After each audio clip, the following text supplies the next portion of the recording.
ඔන්න අද මම ගෙනල්ලා තියෙනවා digital multimeter එක ගැන. මේක මුලින් කරන්න ඕන වීඩියෝ එකක්. නමුත් මම මුලින් කරේ නැත්තේ මේක අවශ්‍ය නැති වෙයි කියලා. නමුත් මේක ගැන නොදන්නා ඉන්නවා. ඒ නිසා තමයි මම මේක කරන්න හිතුවේ. මම මේක කරන්නේ අද වෝල්ට් සහ ඇම්පියර් ගැන විතරයි, DC සහ AC ගැන. හරිද? මේ ප්‍රොප් දෙකෙන් කරන්නේ මොකක්ද කියලාත් මම අද කියනවා. හරිද? එතකොට අපි මුලින්ම ගත්තාම බසර් මොඩ් එක කියන්නේ බසර් මොඩ් එකයි ඩයෝඩ් මොඩ් එක කියන්නේ දෙකම එකක්. මෙන්න මේ ලාංඡනේ තියෙන්නේ ඩයෝඩ් මොඩ් එක. හරිද? මේ උඩ තියෙන බීප් මෙන්න මේ ලාංඡනේ බීප් ටෝන් එක බසර් මොඩ් එක. හරිද? මේ දෙකම මේ මල්ටිමීටර් එකට තමයි එන්නේ. හරිද? ඩයෝඩ් චෙක් කරන්නෙත් මේ මොඩ් එකේ. ඒ වගේම කනෙක්ටිවිටි චෙක් කරන්නෙත් මේ මොඩ් එකේ. කනෙක්ටිවිටි කියන්නේ දෙක වෙලාර අතර සම්බන්ධතාවය තියෙනවා කියලා. එතකොට මේ තියෙන්නේ ඕම් රේන්ජ් එක. ඕම් රේන්ජ් එක මේකේ මිලි ඕම් 200 ඉඳන් මෙගා ඕම් 200ට යනකම් තියෙනවා. හරිද? එතකොට මෙන්න මේ ඉරි කැලේ දෙක බලන්න. මේක තියෙන්නේ මේ DC පැත්ත. හරිද? මේ DC වෝල්ට්. DC volt. හරිද? හොඳට මතක තියාගන්න. මේ තනි ඉර යටින් කඩ ඉරි වගේ තියෙන මේක DC වෝල්ට්. හරිද? එතකොට මේ ඒක තියෙනවා මිලි වෝල්ට් 200 ඉඳන් වෝල්ට් 1000ට යනකම්. හරිද? එතකොට මෙන්න මේක මේ රේන්ජ් එක බලන්න. මේ රේන්ජ් එක AC.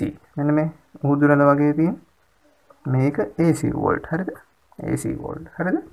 එතකොට මේ වෝල්ට් මිලි වෝල්ට් 200 ඉඳන් AC වෝල්ට් 750ට යනකම් තියෙනවා. හරිද? එතකොට මේ පැත්තට ආවම මේක AC ඇම්පියර්. ඒ කියන්නේ AC කියන්නේ ගෙදර කරන්ට් එක. ඒ කියන්නේ අර දෙපැත්තටම නම් ධාරාව AC DC අතර වෙනස වීඩියෝ එකක් කරලා තියෙනවා.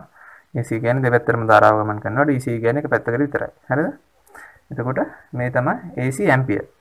ඒ කියන්නේ අපි AC යන කරන්ට් එකක ඇම්පියර් ගාන චෙක් කරන්නේ මෙන්න මේකෙන්. හරිද? ඒ කියන්නේ එතකොට ඔල්ටර්නේටිව් කරන්ට් කියලා කියන්නේ AC කරන්ට් එක කියන්නේ ගෙදර කරන්ට් එක. එතකොට ඒකේ දෙපැත්තටම විදුලිය ගමන් කරනවා. මේක DC. හරිද? මේක AC ඇම්පියර් ගාන චෙක් කරන්න පුළුවන් මිලි ඇම්පියර් දෙකේ ඉන්න ඇම්පියර් 10ට යනකම්. හරිද? එතකොට මේක DC චෙක් කරන්න පුළුවන් මිලි ඇම්පියර් දෙකේ ඉන්න ඇම්පියර් 10ට යනකම්. හරිද? ඒ DC වෝල්ට් එක DC ඇම්පියර් චෙක් කරන්න පුළුවන්. මේක DC ඇම්පියර්, මේක AC ඇම්පියර්. හරිද? මෙන්න මේ දෙක ඔයාලා චෙක් කරා. මෙතන ඉඳන් මේ දෙක ඔයාලා චෙක් කරද්දී මෙන්න මේ ප්‍රොබ් වලට දාන්න ඕන. හරිද? ඒ හින්දා මම ඒක ගැන වෙනම කියන්නම්. එතකොට අපි මොනවා හරි කනෙක්ටිවිටි එක චෙක් කරද්දී බසර් මොඩ් එකේ ඊට පස්සේ මේක පවර් බටන් එක. හරිද? එතකොට මතක තියාගන්න දැන් ඔයාලා මොකක් හරි වෝල්ටේජ් හරිද? හොඳට මතක තියාගන්න වෝල්ටේජ්. මම කියන්නේ වෝල්ටේජ් චෙක් කරද්දී ඔයාලා දන්නේ නැති වෝල්ටේජ් එක ගන්න හැමතිස්සෙම ඒ කියන්නේ AC වෝල්ටේජ් එක ගන්න ඔයා AC වෝල්ටේජ් එක කියලා දන්නවා. DC වෝල්ටේජ් එක DC වෝල්ටේජ් එක කියලා දන්නවා. හරිද? ඒ වගේම ඔයාලා දැන් දන්නේ නැහැ AC වෝල්ටේජ් එක කියලා හිතන්නකෝ. ඔයාලා දන්නේ නැහැ කොච්චර කරන්ට් එකක් යනවද කියලා. එතකොට ඔයාලා කරන්න ඕනේ වැඩිම එකට දාලා තමයි චෙක් කරන්න. හරිද? වැඩිම එකට දාලා චෙක් කළා ඒකෙන් පොඩි අගයක් නම් පෙන්වන්නේ ඊළඟට එකක් අඩු කරන්න ඕනේ. අන්න එහෙම තමයි. ඒ කියන්නේ වැඩි වෝල්ටේජ් එකේ ඉඳන් තමයි අඩු වෝල්ටේජ් එකට දාලා චෙක් කරන්න ඕනේ. DC වලත් එහෙමයි. ඔයාලා දන්නේ නැති වෝල්ටේජ් යන හැමතිස්සෙම වැඩි වෝල්ටේජ් එකට දාලා චෙක් කළා තමයි අඩු වෝල්ටේජ් එකට ගන්න ඕනේ. හරිද? ඒ කියන්නේ සාමාන්‍යයෙන් මෙහෙම දෙයක් තියෙනවා. ඔයාලා ගෙදර කරන්ට් එකක් චෙක් කරද්දී මේක 200 චෙක් කරන්න බෑ. මොකද 230ට එනවා. 750ට දාලා තමයි චෙක් කරන්න. හරිද?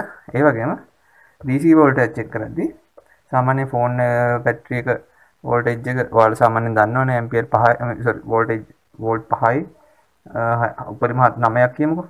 9ක් එනවා නම් විස්තර දාලා චෙක් කරන්න. එතකොට හයිබ්‍රිඩ් බැටරි වල ඔයාලා දන්නවා ඒ DC වෝල්ට් 230ක් විතර එනවා. හරිද? එතකොට ඔයාලා DC වෝල්ට් 1000ට දාලා තමයි චෙක් කරන්න ඕන. හරිද? හයිබ්‍රිඩ් බැටරි කියන්නේ කාර් වල බැටරි, Prius වල වගේ.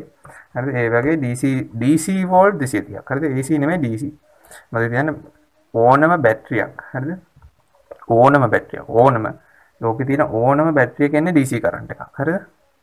DC current. ඒ වගේම සාමාන්‍යයෙන් AC කරන්ට් එකක් කියන්නේ අපිට විදුලි බල මණ්ඩලෙන් දෙන ධාරාව. හරිද? ඒ වගේම තව AC කරන්ට් එකක් තියෙනවා ජෙනරේටර් එකේ.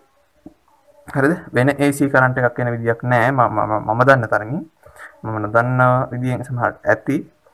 AC කරන්ට් එකක් මම දන්න තරමින් ජෙනරේටරෙන් සහ විදුලි බල මණ්ඩලෙන් දෙන කරන්ට් තමයි AC කියන්නේ. ඕනම බැටරි එකකින් එන කරන්ට් එකක් තමයි DC කියන්නේ. හරිද? එතකොට ඔයාලා දැන් දන්නවා ගෙදර කරන්ට් එකෙන් චාර්ජරේට ඇවිල්ලා චාර්ජරේට ඉන්පුට් වෙන්නේ AC කරන්ට් එකක්. ෆෝන් චාර්ජර් එකට මම කියන්නේ ෆෝන් චාර්ජර් ඉන්පුට් වෙන AC කරන්ට් එක. හැබැයි ඒකෙන් අවුට්පුට් වෙන්නේ DC කරන්ට් එක. එතකොට AC කරන්ට් එක කන්වර්ට් කරනවා DC වලට. එහෙම කන්වර්ට් කරලා ඒකේ වෝල්ටේජ් එක අඩු කරලා තමයි චාර්ජරෙන් දෙන්නේ. හරිද? එතකොට අපි චාර්ජරේ මුල කියන්නේ බිත්තර ගහන දේ චෙක් කරන්නේ AC වලින්. නමුත් අපි අවුට්පුට් එක චාර්ජරෙන් චෙක් කරන්නේ DC වලින්. හරිද? එතකොට AC දැන් DC ගැන මම කිව්වා වෝල්ටේජ් උත් හරි. ඇම්පියර් පැත්තට පස්සේ යන් ඕම් රේන්ජ් එක කියන්නේ අපි රෙසිස්ටර් චෙක් කරන්නේ ඕම් රේන්ජ් එකේ. හරිද? අපි රෙසිස්ටර් චෙක් කරන්නේ ඕම් රේන්ජ් එකේ. එතකොට ඕම් රේන්ජ් එකේ රෙසිස්ටර් චෙක් කරද්දී ඔයාලා වැඩි මගයට දාලා හැමතිස්සෙම අඩු මගයට ගහන් එන්න. මොකද දැන් අපි රෙසිස්ටර් එකක් ගත්තොත් අපි දන්නේ නැහැ හරියටම මේකේ ඕම් කීයක් තියෙනවද කියලා. හරිද? බසර් මෝඩ් එකේ රෙසිස්ටර් චෙක් කරන්න බෑ. හරිද? ඒ නිසා ඔයා වැඩි මගයට දාලා ඔයාලට අගයක් පෙන්වන්න නැත්නම් ඊළඟට යන්න. හරිද? අගයක් පෙන්වන්න නැත්නම් ඊළඟට යන්න. එහෙම අගයක් පෙන්වන එකට අඩු කරගන්න. හරිද? අගයක් පෙන්වන්නේදී ඔයාලට හරි අගයක් පෙන්නාවි. එතකොට අන්න ඒකෙදි තමයි කියන්නේ මේ වගේ දශම ගණන් පෙන්නාවි සමහරට. හරිද? ලොකු රෙසිස්ටර් යන්න දශම ගණනක් පෙන්නාවි. එතකොට ඔයා ඊළඟ එකක් අඩු කරලා බලන්න. රෙසිස්ටර් චෙක් කරන්නේ මෙන්න මේ ඕම් රේන්ජ් එකේදී. හරිද? එතකොට කැපැසිටර් අපි කැපැසිටර් වල බලන්නේ සාමාන්‍යයෙන් farad, microfarad, nanofarad, microfarad ඔන්නව තමයි කැපැසිටර් වල බලන්නේ. හරිද? ඒ රේන්ජ් එක ගැන මම අද කියලා දෙන්නම්. සාමාන්‍ය කැපැසිටර් බලන්නේ ෂෝට් වෙලාද කියලා විතරයි බසර් මෝඩ් එකකින් විතර කැපැසිටර් අපි චෙක් කරන්නේ.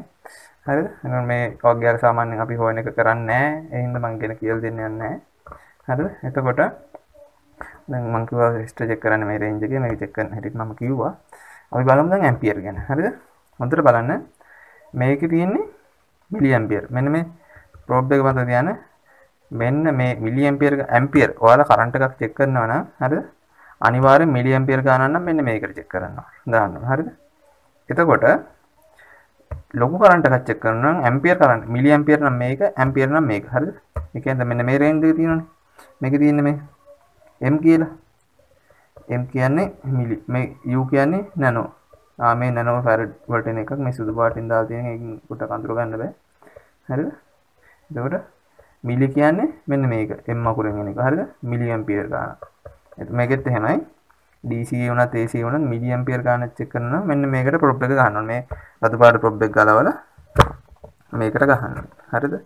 එතකොට මේ 10 කියලා රේන්ජ් එක තියෙනවානේ. අන්න ඒ 10 රේන්ජ් එක චෙක් කරනවා ප්‍රොබ් එක මෙහෙම ගලවලා මෙහෙම ගන්නවා. හරිද? ඔන්න ඔහොම තමයි ඇම්පියර් චෙක් කරන්නේ. හරිද? එතකොට ඇම්පියර් චෙක් කරද්දී මේකට ගහලා ඇම්පියර් චෙක් කරද්දී අපි දැන් මෙහෙම හිතන්නකෝ. මේක මම මේක විතර මට අහුවෙන්න තියෙන වෙලාවේ ඇම්පියර් එකක් චෙක් කරද්දී ඔයාලට මෙහෙම යන වයර් එක මෙහෙම දෙපැත්තට තියලා චෙක් කරන්න බෑ. හරිද? ඔයා චෙක් කරනවා නම් එන වයර් එකකට මේ පැත්ත තියලා හරිද? යන වයර් එකට මේ පැත්ත තියන්න ඕන. හරිද? එතකොට එන වයර් එකට එක පැත්තක් තියෙනවා යන වයර් එකට එක පැත්තක් තියෙනවා. එතකොට වෙන්නේ මේ මල්ටිමීටරේ හරහා මේ ප්‍රොබ් එක හරහා ධාරාව ගිහින් මල්ටිමීටරේ හරහා ගිහින් තමයි මේ ප්‍රොබ් එකෙන් එළියට ගිහිල්ලා අපිට ඕන මේ දෙයට යන්නේ. හරිද? කියන්නේ අපිට ඕන හිතන්න ෆ්‍රිජ් එක යන්න. ෆ්‍රිජ් එකේ බිත්තිය පැත්තට ගහන පැත්ත මෙන්න මේකට තියනවා. හරිද? මතක තියාගන්න AC DC මාරු කරගන්න එපා.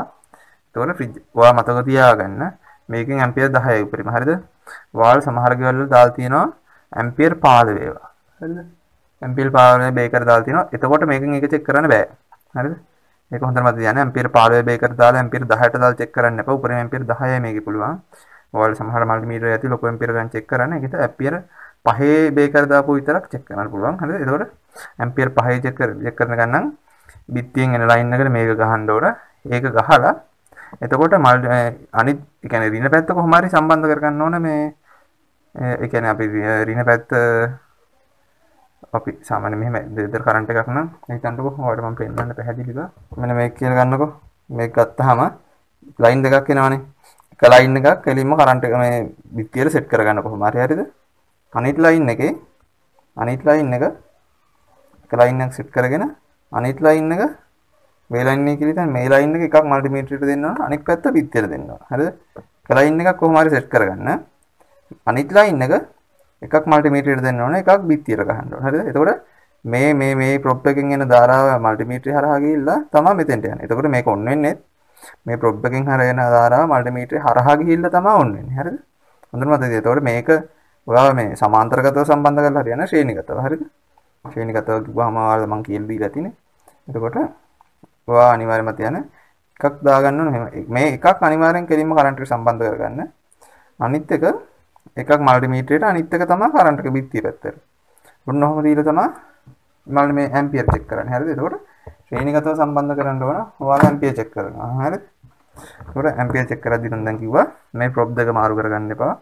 ඒ වගේම ඔයා ආධුනිකයෙක් නම් හරි කියන්නේ අලුත් කෙනෙක් නම් ඇම්පියර් චෙක් කරන්න යන්න එපා. මොකද ඒක ටිකක් අවදානම් වැඩක්. ඔයාගේ මල්ටිමීටරේ පිච්චෙන්න ඉඩ තියෙනවා බොහෝ දුරට. හරිද? ඒ නිසා ඇම්පියර් චෙක් කරනවා මොන ওই විදියට මම මේක ගැන විතරක් කියන්නේ නැහැ පැරඩ් ගැන. ඒක අවශ්‍ය නැහැ කියන නිසා කියන්නේ නැහැ. ඇම්පියර් වලට අවශ්‍ය වෙන නිසා තමයි ඇම්පියර් ගැන කිව්වේ. ACDC ගැනත් දන්නවා, ඕම් රේන්ජ් එක ගැනත් දැන් දන්නවා. එතකොට ඇම්පියර් චෙක් කරද්දී ඔයාලා දැක්කා මෙතන ගහලා තියෙනවා unfused. ඒ කියන්නේ මේක fuse එකක් නෑ මොනවා හරි ප්‍රශ්නයක් වුණා මල්ටිමීටරේ තමයි පිච්චෙන්නේ. හරිද? ඒක මෙතන කෙලින්ම ගහලා තියෙනවා unfused කියලා. උපරිම ඇම්පියර් 10යි. උපරිම විනාඩි 15ක් තමයි චෙක් කරන්න පුළුවන්. උපරිම විනාඩි 15 ඊට එහා චෙක් කරන්න බෑ මේකේ. හරිද? ඒ වගේම මිලි ඇම්පියර් max මිලි ඇම්පියර් 200යි කියලා මෙන්න මෙතන ගහලා තියෙනවා. හරිද? මිලි ඇම්පියර් 200යි උපරිම මේකෙන් චෙක් කරන්න පුළුවන්. මෙතන ගහලාම තියෙනවා මිලි ඇම්පියර් 200යි. ඒකින්ද හැමතිස්සෙම වැඩක් කරද්දි මේක ගැන අවධානය දෙන්න. මිලි ඇම්පියර් 200 කියලා ගහලා තියෙනවා. ඒ වගේම වෝල්ටේජ් එකත් එහෙමයි. උපරිම DC වෝල්ටේජ් එක 1000යි AC වෝල්ටේජ් එක 750 කියලා ගහලා තියෙනවා. හරිද? ඊට පස්සේ මතක තියාගන්න මේ මල්ටිමීටර් එක හම්බ ගනිද්දි මේ ප්‍රොප් දෙක හම්බ වෙන්නේ නැහැ. මේ ප්‍රොප් දෙක මම ගත්තේ ඉලෙක්ට්‍රික් බඩු කඩේකින් ගාල්ලේ රොයල් එකෙන්. හරිද? එතකොට මේක ගහලා තියෙනවා උපරිම වෝල්ට් 1000යි ඇම්පියර් මෙතන ගහලා තියෙනවා ඇම්පියර් 10යි. හරිද? උපරිම ඇම්පියර් 10යි පුළුවන්. මල්ටිමීටරෙත් දැක්කනේ ඔයාලට ඇම්පියර් 10යි උපරිම පිළුවන්. එතකොට වෝල්ට් 10යි AC DC ද කියලා අවුලක් නැහැ. ඇම්පියර් උපරිම 10යි. එතකොට මේ ප්‍රොප් දෙක 390යි මම ගත්තේ.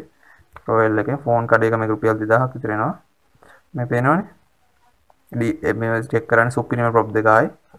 මේක මේකේ බ්‍රෑන්ඩ් එකක් කියලා එහෙම එකක් නැහැ. මේකෙන් ආයි වැඩි වෙන සුපිරි ක්වොලිටි එකක් වෙනවා. රුපියල් 390යි රොයල් එකේ ගාල්ලේ. ඒකෙන් තමයි ගත්තේ මම මේ මල්ටිමීටර් ගත්තේ එකෙන්. මල්ටිමීටරේ මම ගත්තේ 2200ට. හැබැයි දැන් රුපියල් 1500ද කොහෙද වෙන්නේ? මම ගත්තට පස්සේ මේක අඩු වෙලා තිබුණා. දෙයියනේ කියලා දැන් සුපිරියටරේ මම දැන් බැටරි එකයි තාම මාරු කරේ. දැන් මම ගෙනල්ලා මාස 4ක් විතර එනවා. මම දැන් කලින් වීඩියෝ එකේ වලට වෙන්නේ බැටරි මාරු කරන. මේ බැටරි විතරයි තාම මාරු කරේ. මම බැටරිය බහලා ටික දවසක් කාලයක් පාවිච්චි කරා. මොකද කියලා දන්නේ නැතුව. ඊට පස්සේ අන්තිමට අගේ වෙනස් වෙද්දි තමයි තේරුම් ගත්තේ මම බැටරිය බහලා කිව්වා මම බැටරි මේ බ්ලොග් එක ආවට වැඩේ හරියට වෙනවා නම් ඉතින් මම පාවිච්චි කරා. ඊට පස්සේ තමයි මේ අගේ වෙනස් වෙන්න ගත්තාම තමයි මම මේ තීරණය කරේ බැටරිය බහලා බැටරිය මම දාලා බැලුවා. දාලා බැලුවහම තමයි හරි ගියේ. එතකොට අනිවාර්යෙන් බැටරි ලයිට් එක පත් වුනහම මාරු කරගන්න. හරිද? එතකොට අනිවාර්යෙන් AC DC මාරු කරගන්න එපා. මල්ටිමීටරේ පිච්චෙනවා. ඒ වගේම අඩු වගේකට දාලා වැඩි වගේ මනින්න යන්න එපා. ඒකත් ලොකු ප්‍රශ්නයක් වෙනවා. DC වලත් එහෙමයි වැඩි වගේකට දාන්න වැඩි වගේක් මනිනවා නම් අඩු වගේකින් කවදා අඩු වගේන් පටන් ගන්න එපා. වැඩි වගේන් පටන්ගෙන අඩු වගේකට යන්න. ඕම් රේන්ජ් එකෙත් වැඩි ඒ කියන්නේ ඕම් රේන්ජ් එකේ ප්‍රශ්නයක් වෙන්නේ නැහැ. නමුත් හරියට රීඩින් එක ගන්න නම් වැඩි වගේ ඉඳන් අඩු එකට යන්න. එතකොට තමයි හරි. ඊට පස්සේ ඇම්පියර් මනිනවා නම් අනිවාර්යෙන් පොඩි රිස්ක් එකක් තියෙනවා. ඒ නිසා මේක මනින්න බෑ ඇම්පියර්. ඒ හින්දා මේ රිස්ක් එක අරගෙන මේකෙන් තමයි මනින්න ඕන. මිලි ඇම්පියර් එක දාලා කවදාවත් ඇම්පියර් මනින්න එපා. මිලි ඇම්පියර් 200යි මේක උපරිම පුළුවන්. ඒකින්ද ඇම්පියර් මනින්නම යන්න එපා. ඔය ආධුනිකයෙක් නම්. ඒ නිසා අනිවාර්යෙන් එහෙනම් ඒ කියපු දේවල් ටික හොඳට ඔළුවේ මතක තියාගන්න. අනිවාර්යෙන් එහෙනම් channel එක subscribe කරන්න. අනිවාර්යෙන් bell icon එක ඕල් දාලා තියාගන්න. දවසක් කර දවසක් වීඩියෝ ගෙන මම උපරිම try කරනවා. ඔයාලගේ support එකත් මම දන්නවා මට හොඳටම හම්බ වෙනවා. හරිද? එහෙනම් අපේ WhatsApp group එකේ link එකත් මම දාලා තියෙනවා description එකේ. ඒකෙන් WhatsApp group එකට join වෙන්න. Facebook page එකක් තියෙනවා. මොන හරි ප්‍රශ්න තියෙනවා comment කරන්න. එහෙනම් අපි ඊළඟ වීඩියෝ හම්බ වෙමු.